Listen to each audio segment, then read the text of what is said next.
चाहिँ हामी अर्घाखाँची सुब्बा देउरालीमा छौँ र हामी बिहान मन्दिरको दर्शन गरेर लाउरेटासिएको ठाउँ हेर्न जाँदैछौँ। म र मेरो ससुरा बुवा चाहिँ पछाडि हुनुहुन्छ। हामी चाहिँ लाउरेटासिएको ठाउँ हेर्न उकालो लागिसकेको छौँ र तल चाहिँ मेरो ससु मम्मी र बुढी र साली छन्। उहाँहरूले जाम भनेको हामी सक्दैनौँ, हामी थाकेको छौँ, तपाईँहरू जानुहोस् हेरेर आउनुहोस् भन्नुभएको छ र म चाहिँ टाढाबाट जुम गर्दै लाउरेटासिएको ठाउँले हेरिरहेको थिएँ र फाइनल्ली हामी चाहिँ माथि आइसकेको छौँ। त्यो ठाउँमा मेरो साल र साली अगाडि गएर सालीले चाहिँ लाउरेलाई सल्युट गरिरहेको छिन् र ससुरा पनि भित्र गइसक्नु भएको छ। म चाहिँ घन्टी बजाएर त्यो ठाउँमा पुगेँ र यहाँ चाहिँ सानो मन्दिर गराएको छ र लाउरेको मूर्ति र साइडमा बाकस गराएको रहेछ।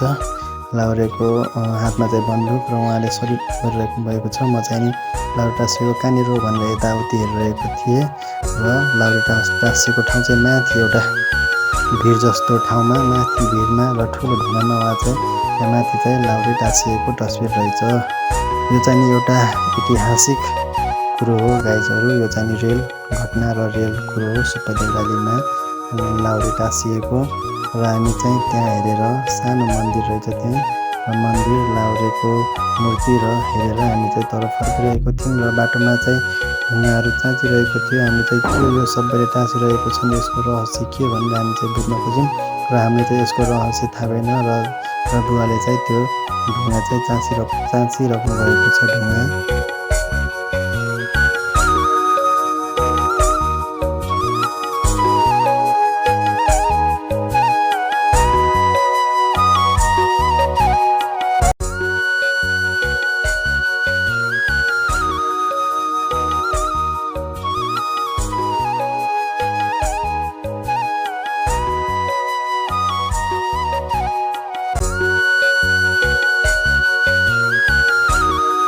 ल उहाँले चाहिँ ढुङ्गा चाँचेर सकिसकेपछि उहाँले चाहिँ गनिराख्नु भएको छ कतिवटा भयो भनेर।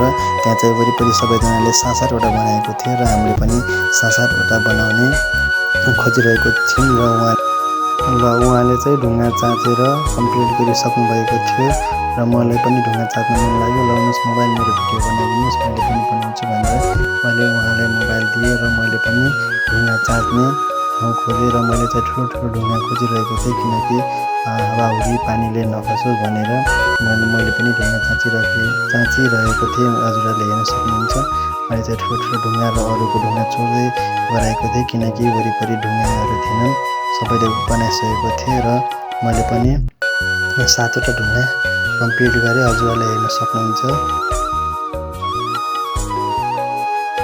ल फाइनल्ली मेरो पनि कम्प्लिट भयो र हामीले त्यहाँदेखि कम्प्लिट गरेर तलतिर ओह्रालो लागिसकेको थियौँ र मेरो ससुरबुवा चाहिँ अगाडि हुनुहुन्थ्यो र हामीले बाटोमा फेरि पनि घाँसहरू चुल्ठी बाटेको चारैतिर चुल्ठी बाटेको देख्यौँ। यसको पनि हामी रहस्य थाहा भएन र मलाई पनि चुल्ठी बाट्न मन लाग्यो र मैले पनि चुल्ठी बाटेँ। हेर्न सक्नुहुन्छ हजुरहरूले फाइनल्ली मेरो चुल्ठी बाटेर पनि कम्प्लिट भयो। हजुरहरूले हेर्न सक्नुहुन्छ मैले कस्तो चुल्ठी बाटेको छु र हजुर पनि यदि सुब्बा देउराली दर्शन गर्न आउँदै हुनुहुन्छ भने यो ऐतिहासिक लाउरेटासिएको ठाउँमा आउनुहोला। हजुरहरू यदि यो सुब्बा देउराली माताको दर्शन गर्न यो पवित्र ठाउँमा आउनुहुन्छ भने एकचोटि पक्कै पनि हजुरहरू त्यो लाउरेटासिएको ठाउँमा जानुहोला किनकि त्यो भनेको हाम्रो ऐतिहासिक ठाउँ हो।